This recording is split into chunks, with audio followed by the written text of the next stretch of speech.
आम आदमी का जीवन देखो, एक बीवी है वो भी टॉर्चर करती रहती है,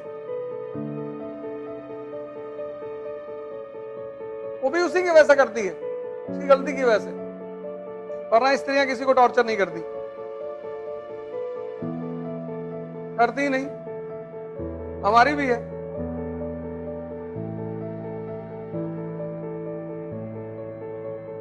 करती नहीं, कहती नहीं कुछ, कभी कभार कह देती है, ऐसा भी नहीं है, ऐसा थोड़ी है। लेकिन आज तक किसी ने कहते हुए देखा नहीं, यही उपलब्धि है। क्योंकि मैंने उससे कहा था कि जब भी तुम गुस्सा हो ना, दरवाजा बंद कर लेना, पब्लिकली कुछ मत कहना। क्योंकि स्त्री के मन में एक बात होती है कि घर को बनाना है। कोरोना में भाई साहब पैसा था ही नहीं मेरे पास, 1.5 करोड़ की EMI देनी थी, तो बचा के रखी थी। कितना चाहिए? अरे मैंने कहा तुमसे ना हो, बोली बताओ। और सोचो 1 साल पूरा कोरोना पूरा बंद था सब कुछ।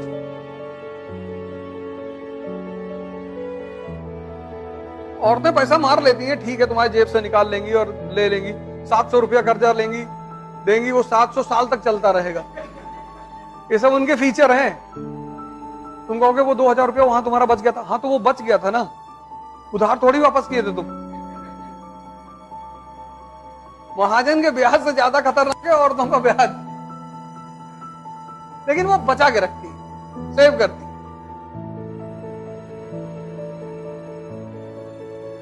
नहीं परेशान करती, औरतें करती ही नहीं।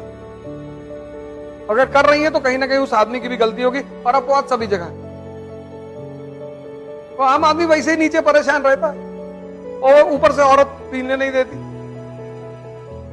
अगर स्त्री नहीं, भगवान ने स्त्री को इसीलिए बनाया अपने रिप्रेजेंटेटिव के रूप में। स्त्रियों का काम है पुरुष को सिविलाइज करना, सुधारना।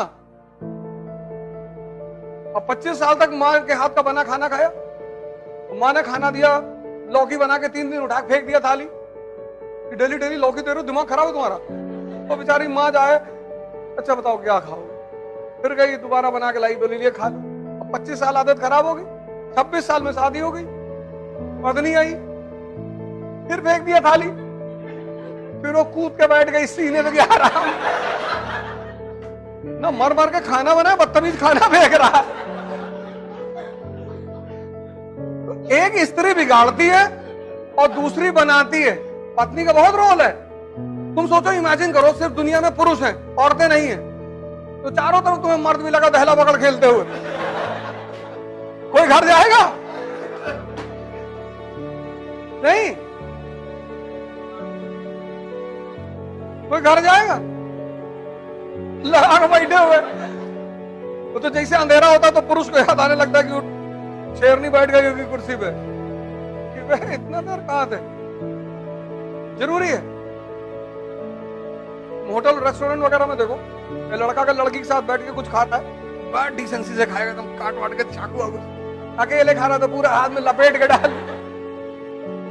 तुमने इन सब चीजों में, ये सब हुआ तुम्हारे भी सामने, तुमने गौर नहीं किया।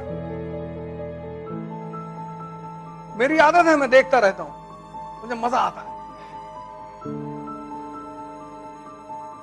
जितने भी पब्लिक ट्रांसपोर्ट हैं, सब में 2-4 सीट बुक होती है महिलाओं के लिए, उसमें लिखा होता है केवल महिलाओं के लिए। मेट्रो में चलोगे, उसमें सीट बुक है महिलाओं के लिए। कई लोग तो दिल्ली में झगड़ा कर लेते हैं, क्यों महिला को क्यों बैठने थे, तुम भी जेंडर चेंज करा लो। जापान में महिलाएं किसी भी पब्लिक ट्रांसपोर्ट में आपको खड़ी नहीं मिलेंगी। शिक्षा का कमाल है। शिक्षा समझदारी पैदा करेगी, समझदारी नैतिकता पैदा करेगी। नैतिकता बाहर से थोपी नहीं जा सकती। ऐसा क्यों है? क्यों उनके लिए सीट बुक है? क्योंकि महीना मेंस्ट्रुएशन होता है, हर महीने दर्द होता है शरीर में। खासकर वो महिलाएं जो सर्विस करने जा रही, नौकरी करने जा रही हैं, 1.5 घंटे का ट्रैवल है। किससे कहेंगी?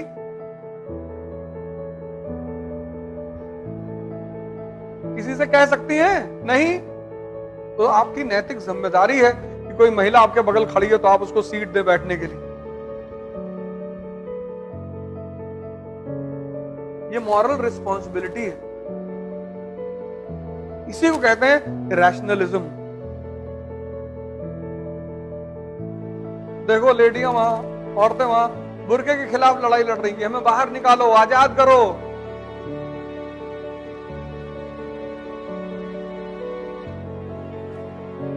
नहीं लड़ रही है? लड़ रही है।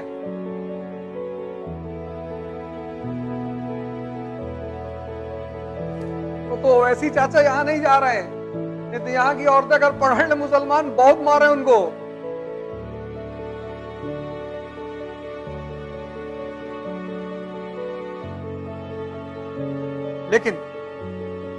लेकिन एक बात यहां पे मैं और ऐड करूंगा। ओवैसी का जो कहना है वो एक पर्सपेक्टिव से बहुत अच्छा है। Decency of a dress is always a nobility, वो भी कहना बहुत अच्छा है। उनका भी एक पर्सपेक्टिव से कहना बहुत अच्छा है। किसी दिन उस पर भी चर्चा करेंगे, उस मुद्दे पर भी आएंगे। अब जैसे अब ये पूछ रहे हैं गुड्स ऑफ पीपल का मूवमेंट हो रहा है, आइडिया कैसे मूव कर रहा है? आइडिया ऐसा मूव कर रहा है कि बुद्ध ने कहा कि हम अपने संघ में स्त्रियों को नहीं आने देंगे। कहा ना पहले। आनंद ने कहा क्यों? अरे बोले यार हर बात समझाई नहीं जाती और तुम समझ ना पाओगे, नहीं आने देंगे। उनकी मौसी ने कहा कि बेटा ऐसा ना करो, हम लोग को बुला लो संघ में।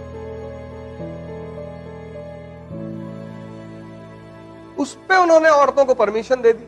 अब जब दे दी तो बुद्ध ने कहा कि मेरा धम्म 1000 साल चलता, अब चूंकि स्त्रियां आ गई हैं तो सिर्फ 500 साल चले।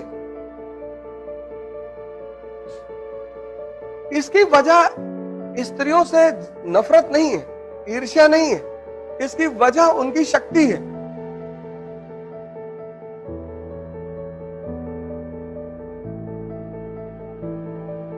इसीलिए भारत की संस्कृति ने उसको आदि शक्ति कहा। 16 साल 15 साल जब मेंस्ट्रुएशन लड़की में शुरू होता है तो उसके अंदर एग जो होते पैदा होते हैं वो जिंदा होते हैं। वो पुरुष को खींचते हैं अपनी तरफ। नाहक में तुम ऐसा पलट के नहीं देखते, धरती तुम्हें अपनी तरफ खींचती है। तुम कहते हो ग्रेविटेशन खींच रहा, फोर्स को मानते हो ना।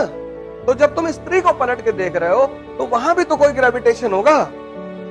वो तुमको क्यों नहीं देखती? वो भी तुमको देखे। अगर तुम बुलेट उठा लो सड़क पे,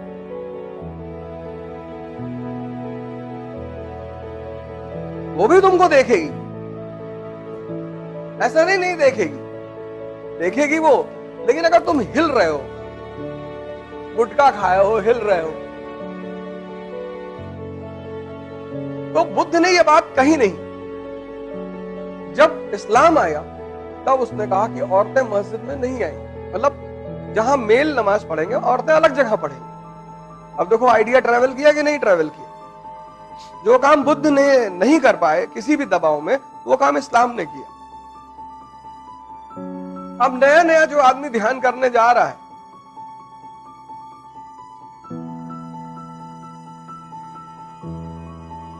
दो दिन हुआ ध्यान करते हुए, पायल की आवाज आई, ध्यान कर रहा है, उसने एक आंख खोल के देख लिया, फिर बंद किया, तो ध्यान टूटा कि नहीं टूटा?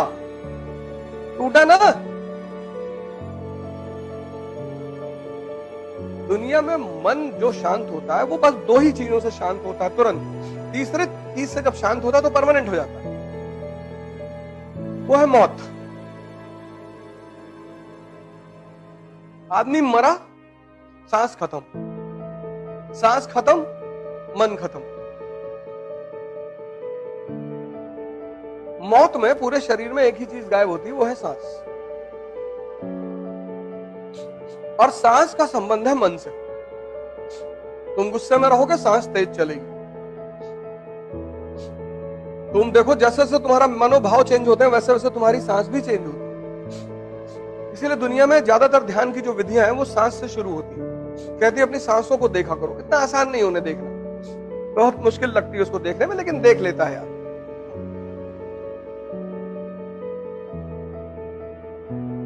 तो मन जो कंट्रोल होता है ये वो एक तो कोमा है, वो साइंस का मैटर है। आदमी जिंदा रहता है, सांस चलती है पर मन नहीं होता। एक मौत है, ना सांस चलती है ना मन होता है। जो डेड बॉडी है उस पर जाके तुम अगर उसके कान में कह दो तुम्हारी बीवी भाग गई, पड़ा हुआ क्या फर्क पड़ता। ये दो तो है जो मन को शांत करते हैं। तीसरा है नशा। मुसलमान कहता है, कुरान कहती है शराब मत पियो, तो सिगरेट पीता है। कुरान कहां कहती है सिगरेट पियो? तो जितने लोग सिगरेट पीते हैं मैं उनको मुसलमान नहीं मानता, फ्रॉड है ये, बेईमान। अब दारू नहीं पियोगे तो गांजा पी लोगे, तब पर भी तो मन ही शांत कर रहा हो ना। और चौथी चीज जो सबसे ताकतवर चीज है, जो आदमी के मन को रोक देती है, वो है सेक्स, काम। इसीलिए तो प्रोस्टिट्यूशन इतना बड़ा धंधा है, इसीलिए तो प्रोस्टिट्यूशन इतना बड़ा बिजनेस है। कई सारे देश हैं जिनकी इकोनॉमी चलती है। अरे काहे बता रहे, तुमको नहीं पता है? देखो इनको पता है। ये सब चीजें तो पहले पता रहती और जीवन में किया गया। इसलिए बुद्ध ने कहा था कि स्त्रियां नहीं आएंगी, और कोई वजह नहीं थी, बस यही वजह। तो अब विचार भारत से है, ट्रैवल किया ना, वहां इंप्लीमेंट हुआ।